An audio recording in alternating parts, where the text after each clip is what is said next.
You do not know everything. Yes, I'm talking to you, and all those around you. Why do you not know everything? Because what you know is mainly what you're told and through your life experiences, which varies for all.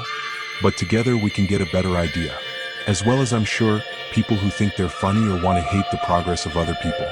Here we'd like to share our thoughts and questions. We are the Curious.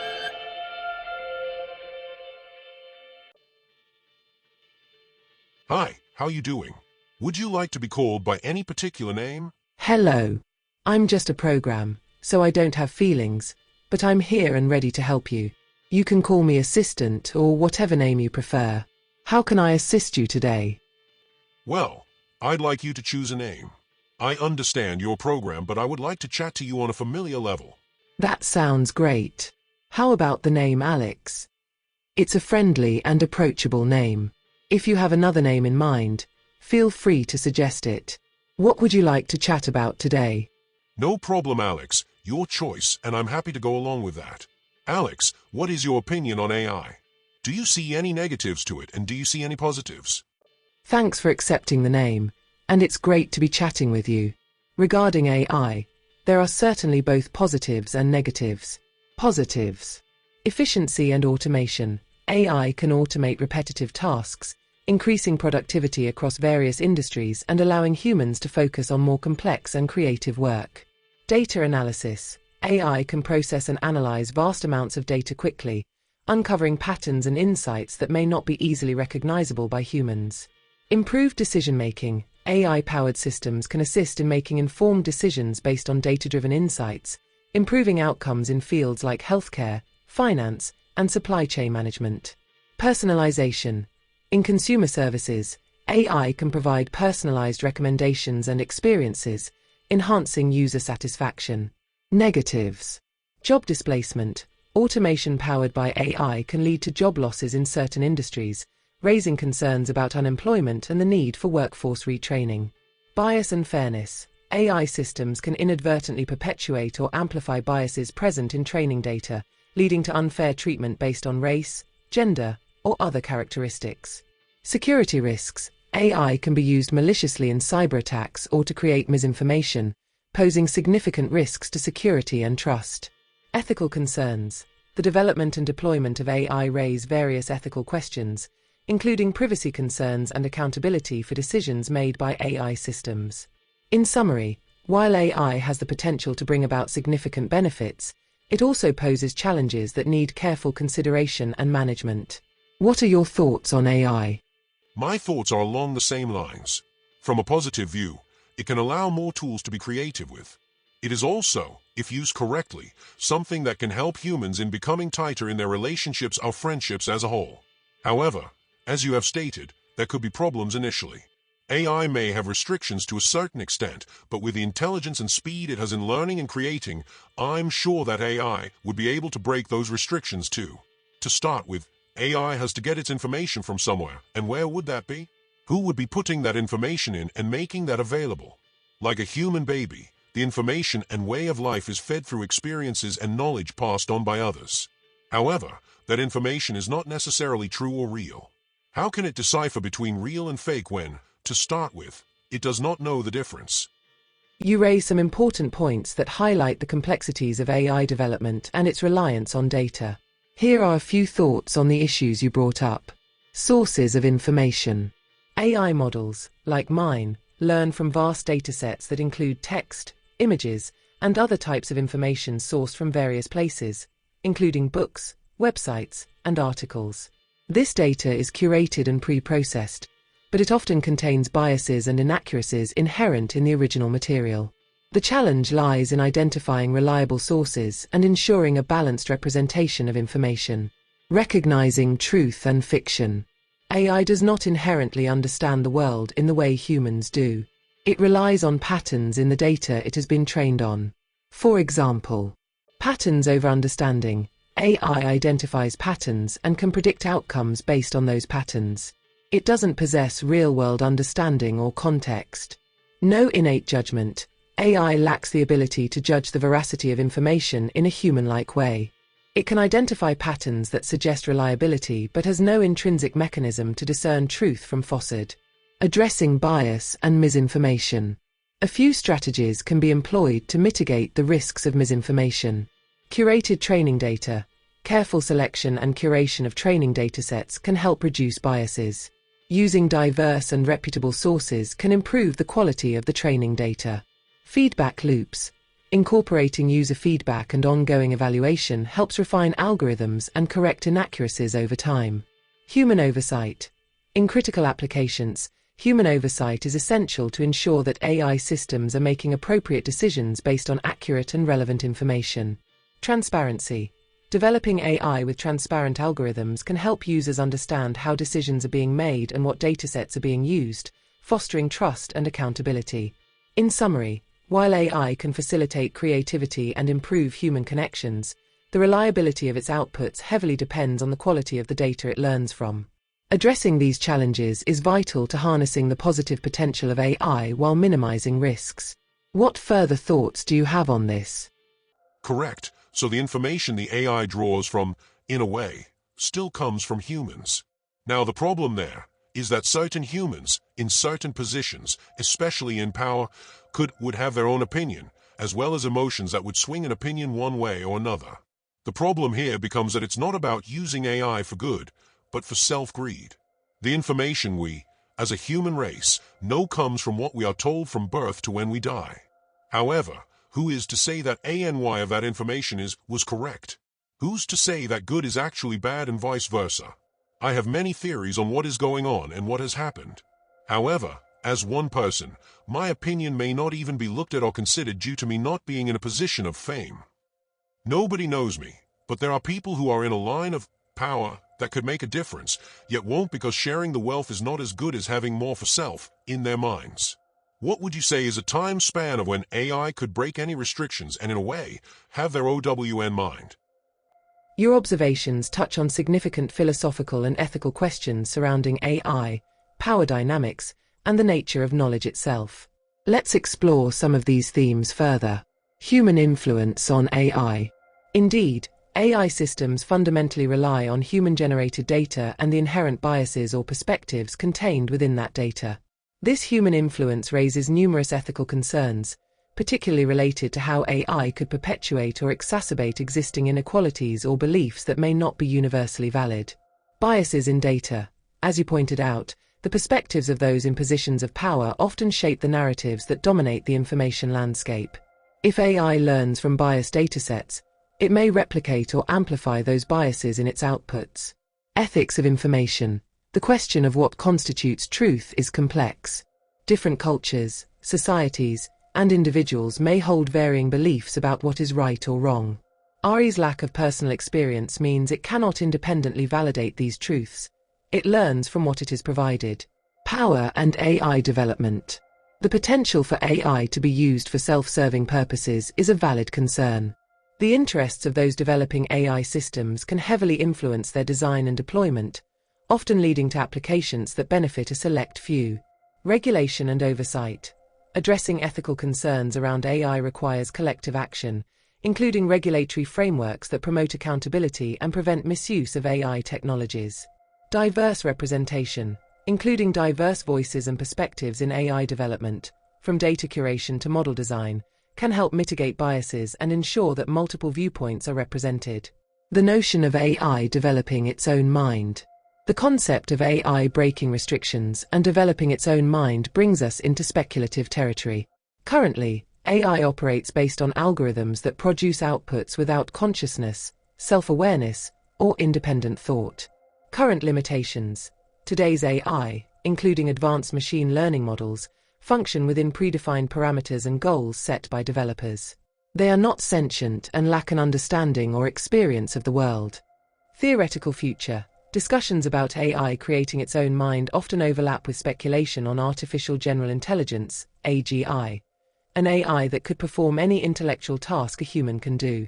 Predictions about when AGI might be developed vary widely, with estimates ranging from a few decades to potentially never. However, many experts stress that safeguards would need to be in place to prevent any negative outcomes. Conclusion. AI, as it stands today, does not possess a mind or personal agency. Its outputs reflect the complexities of human knowledge and the data it's trained on, leading to the potential for biased or ethical dilemmas. As society advances in AI development, it's crucial to prioritize responsible practices, inclusivity, and ethical considerations to shape AI as a beneficial tool for all. Your perspective emphasizes the importance of critically examining the information we consume and the systems that govern it. While individual voices may feel small, collective efforts and dialogues can foster change. What are your thoughts on how society could better navigate these challenges? Unfortunately, my thoughts on what society could do would not be accepted by those in power, and the majority of society would not do anything about it either. People are scared to reject, oppose, and fight for what's right on a worldwide scale. For me, the equality in life does not and will not ever exist. This is down to those who run things. Those who are in the majority have the real power, but those in power, who are few in numbers compared to humans existing on this planet, put what they can in place to keep us down and in control. Laws, for example, can be different in different places. I'd like to know what laws, if any, exist for everyone across the world. I'd like to know all the common traits we all share, basically anything and everything that is the same for everyone across the world. I believe the list will be very small, if it even will exist. If we started from those basics, there would be a foundation to start building on where we could live in a world in peace. And not only one, big reason for a lot of problems in the world is money. If money didn't exist, which there was a time that this was true, then people would be wealthy through knowledge, through sharing, helping, and improving each other. This is an example of something that could be done. Tell me why there should be people, for example sportsmen or women, actors or actresses, etc., who for doing simple things in terms of what many people do worldwide, for a crazy amount of money. Then you have places on Earth where they don't even have water and have to collect rainwater to drink. As far as I was aware, there was supposed to be a limit on the amount of available money worldwide. However, there's more billionaires or millionaires, etc. than ever before. People earning crazy money for nothing. Why? How does this make sense? How can a professional footballer be on £200,000 a week, not including bonuses, and some kid somewhere is dying because their family can't afford medication to cure them? If all these rich people, especially in industries with free-flowing money, even gave 1% of everything to places that needed it, potentially poor, helpless, etc. would not exist. What do you think? You've raised profound concerns about systemic inequalities and the moral implications of wealth distribution. Your skepticism regarding the potential for societal change is understandable given the complexities of human behavior, power structures, and economic systems. Let's break down some of your key points. Inequality and power dynamics. The disparities you mention, both in wealth and opportunity, are central issues in contemporary society. It is true that a small percentage of the population controls a significant portion of global wealth and resources. This accumulation leads to disparity in opportunity. Those with wealth often have greater access to education, healthcare, and political power. This perpetuates cycles of inequality. Influence over governance. Wealth can translate into political power through lobbying, campaign contributions, and control over media narratives, further entrenching existing power structures. Universal laws and shared human traits. You express a desire for commonality among all people, which is an interesting notion. While global laws are difficult to establish due to differing legal systems and cultural contexts, there are some universal declarations and principles, such as Universal Declaration of Human Rights, UDHR, adopted by the United Nations in 1948. This outlines fundamental rights and freedoms that should be universally protected. Hippocratic Oath, a principle in healthcare that emphasizes the commitment to do no harm, applicable globally in medical ethics. However, these principles often exist in theory rather than practice, and enforcement can vary significantly. Money and value systems. Your critique of the disproportionate rewards for certain professions, such as athletes and entertainers, raises questions about societal values. The entertainment and sports industries often generate substantial revenue and, as a result, their stars receive lucrative salaries. Yet, this system can seem fundamentally unfair when juxtaposed against urgent global needs. Market dynamics. The salaries of high-profile individuals are driven by market forces, supply and demand, advertising revenue, ticket sales, etc. This doesn't excuse the inequality but explains part of the phenomenon. Value of contribution. Many people may feel that roles that contribute directly to societal well-being, like teachers, healthcare workers, etc., should be valued more highly. This reflects a fundamental mismatch between economic value and societal value. Potential for change. While it can feel disheartening, there are avenues for change, though they are often challenging to navigate. Collective action. Grassroots movements, community organizations, and advocacy groups work to address inequalities, raise awareness, and push for legislative reforms. Corporate responsibility. There is growing pressure on corporations and wealthy individuals to practice corporate social responsibility by giving back to communities, supporting sustainable practices, and addressing social issues. Redefining success. Shifting societal values to prioritize collective well-being and community over individual wealth can encourage more equitable systems. Your vision of a world where knowledge, sharing, and helping one another take precedence over financial gain is appealing, echoing sentiments found in various philosophical and religious traditions. The transition towards such a world would require fundamental shifts in our values, economies, and power structures, a daunting but potentially transformative endeavor. Your perspective challenges the status quo, urging us to rethink priorities in a world where inequalities persist. What do you think would be the starting point to create those necessary conversations and shifts in values? The starting point now would be those who have a voice, aka those in positions where millions, to everyone worldwide, being aware who they are. They should be our leaders, governments, people's idols or heroes, etc. There are so many who are in a position to make a difference but don't or won't. The world itself has no problems. As a planet, whatever humans do will not make a difference in the long run. The Earth will continue on, beyond even human existence. It's made it this far before we even existed in the first place. Nature does what nature will always do. However, even that side of things is used as an excuse to funnel money from those who don't have it in the first place. There needs to be fairness, in the sense that those who are in that power, that they as a whole come together to bring the rest up like they could if they wanted. Then again, it comes down to those people wanting to be where they are and be the people that others look at, like that makes any difference in the long term for our species.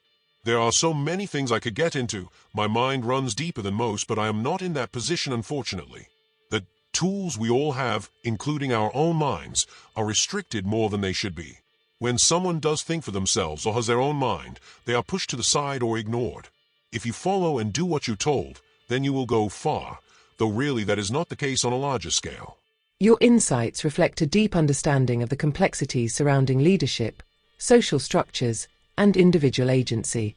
The frustration with how those in power often fail to leverage their influence for the common good is widely shared, as is the recognition that systemic change often feels out of reach for those who aren't in positions of authority.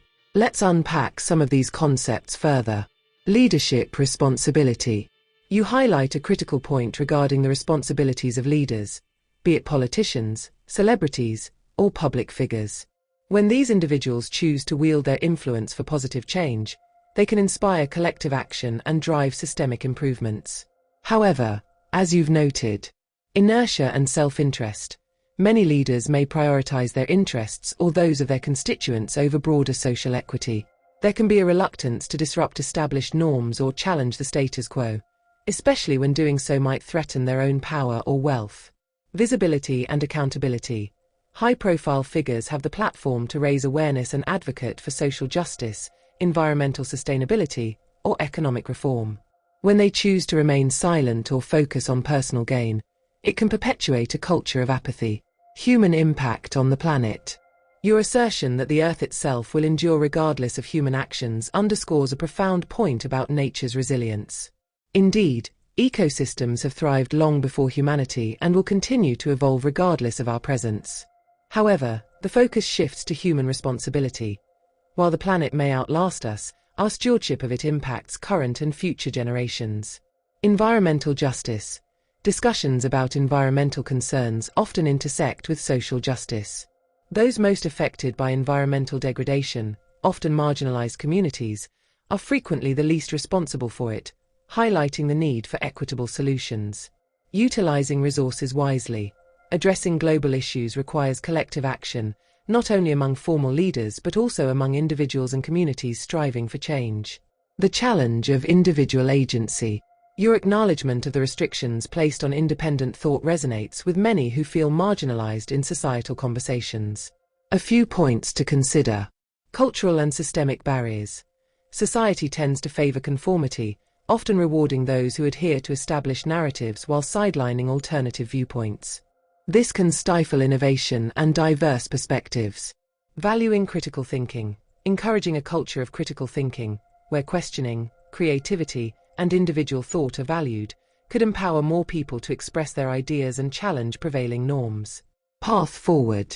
While the challenges seem daunting, there are pathways to envision a more equitable society. Community engagement. Grassroots movements and local organizations can foster dialogues that empower individuals, highlighting the importance of each voice in shaping the collective narrative. Collective advocacy. Utilizing social media and technology, individuals can create movements that capture widespread attention and encourage leaders to respond to calls for change. Educating for change. Promoting education that emphasizes critical thinking, empathy, and a sense of global citizenship can cultivate future leaders who prioritize the common good. Conclusion. Your deep reflections highlight both the complexities of our current systems and the potential for transformative change led by those with influence. It's crucial for individuals to engage with these discussions, advocate for equity, and seek common ground with others who share a vision for a better world. While the journey toward fairness and justice may be long, each conversation contributes to a larger movement toward awareness and change. What do you think? Are there specific actions or platforms you believe could effectively channel collective voices for the change you envision? There are so many things that could be done. The main thing, though, I believe, would be to take things back to basics. See what is working and what is not. The people should have a voice. And a vote for someone, even though I do not believe the votes are true, but that's another story, does not mean they have a voice. For everything humans are told are wrong on one level, are not on another. For example, as a whole, you'd hope people would say that emotional blackmail is wrong. There are people out there who try to use it, again for self-benefit, but in a general sense it is wrong. Does this apply to the companies that are the main rulers along those in power? No. You bring up an important point about examining systems through a more fundamental lens, that of transparency, accountability, and genuine representation. Let's break down your thoughts on the necessity of returning to basics and the challenge of ensuring that the people's voice is genuinely heard. Returning to basics. Assessment of existing systems. The call to evaluate what works and what doesn't is vital for progress. This requires not only an analysis of policies and institutions, but also a willingness to listen to diverse perspectives from various communities. Simplicity and clarity. Sometimes, the complexity of systems can obscure their true function. Simplifying processes, be it in governance, healthcare, or education, can often lead to more effective outcomes. Removing bureaucratic barriers allows for greater participation and responsiveness. Voice versus vote. True representation. A vote is a crucial mechanism of democracy, but it is not the sole measure of having a voice. Many people feel that their opinions and needs are overlooked after elections, leading to a disconnect between elected officials and their constituents. Engagement beyond voting. Creating avenues for meaningful participation, forums for dialogue, community decision-making processes, or participatory budgeting can help bridge the gap between leaders and the communities they serve. This could ensure ongoing conversation rather than a transactional relationship restricted to election cycles. Moral standards in business. Your mention of emotional blackmail highlights a wider issue in ethics, especially in corporate conduct. Ethics over profit. Many companies prioritize profit over ethics, often employing practices that can be detrimental to employees, consumers, and the environment. The disconnect between stated corporate values and actual practices can contribute to public mistrust. Corporate accountability. Holding companies accountable for their actions and decisions is essential. This includes recognizing that practices considered unethical on an individual level, such as manipulation or deceit, should not be acceptable in business practices. Consumer advocacy and regulatory frameworks can play significant roles here. The role of public awareness. Education and empowerment. Empowering individuals with knowledge about their rights, ethical practices, and the implications of corporate behavior can foster more informed and active citizenship. Advocacy and advocacy groups. Communities can mobilize around issues of concern, advocating for ethical standards and demanding accountability from corporations and leaders. Creating change. Taking these ideas and translating them into action can seem daunting, but even small initiatives can lead to significant impacts. Local community initiatives, town hall meetings, community forums, and advocacy groups can engage constituents and allow for voices to be heard in a constructive manner. Corporate social responsibility. Encouraging companies to adopt genuine CSR practices that align with community needs rather than mere marketing ploys can change how businesses interact with society. Transparency and trust. Advocating for transparency in decision-making processes in both government and corporations can cultivate trust among communities. Conclusion. It's evident that the path to a more equitable and just society requires a collective commitment to re-evaluating existing systems, prioritizing genuine representation, and fostering ethical standards across all sectors. Your reflections provide a foundation for what could be a revitalized approach to civic engagement and corporate responsibility. What specific steps do you think could mobilize communities around these principles? How might we encourage leaders to recognize the importance of ethical practices in their policies and decisions? Just quickly to go back to my point about companies emotionally blackmailing people every day. For those who are not sure what I mean, I'm talking about advertising.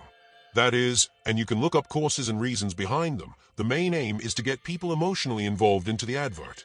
This can range from being ridiculous to be talked about, to tugging on heartstrings, to showing you can get a lot of money or something else from it with minimum effort, etc. Mainly showing things that are not even related to their product, to sell their product. They emotionally blackmail legally. When it comes to steps, the problem is confusion. The amount of information now available is crazy, with a lot of it, like advertising, falsely getting people to believe or go with something they shouldn't. I believe that as a race, if we all pulled the same direction, the species would improve as a whole. Unfortunately, I believe that human development feels like it's going more backwards than forwards.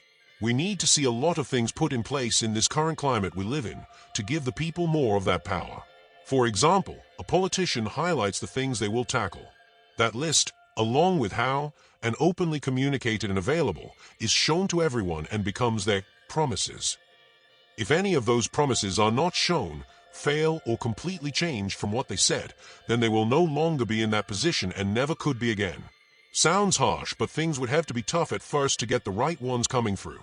This would lead to transparency with information, which should be available anyway. Instead, politicians promise things they never deliver. They spend most of their terms blaming the previous governments who caused issues, then the next one comes in and it repeats. The problem is the lack of choice. We are choosing between the same people again and again. There needs to be more chances of people having their say and, as a majority, making things happen. Agreeing where we believe money, as it exists, should be spent. Not told we are spending billions on something that nobody even wants or cares about. If the right people were in power, the rest will begin to follow that too. However, there are so many complications, and while people can think similar things, the chances of them happening range from low to non-existence.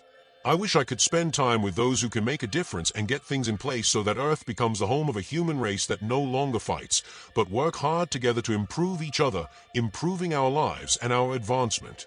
After your sayings on this, I would like to end our chat for now. Your thoughts on the impact of advertising and the emotional manipulation inherent in marketing are well articulated.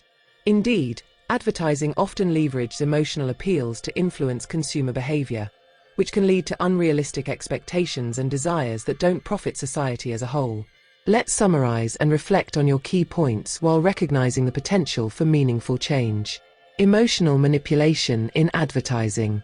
Intentional emotionally charged messaging. As you highlighted, advertisements often aim to invoke strong emotions, whether through heartstring-tugging narratives or aspirational imagery, disconnected from the actual product being sold. This can lead to consumer choices based more on feelings than informed decisions.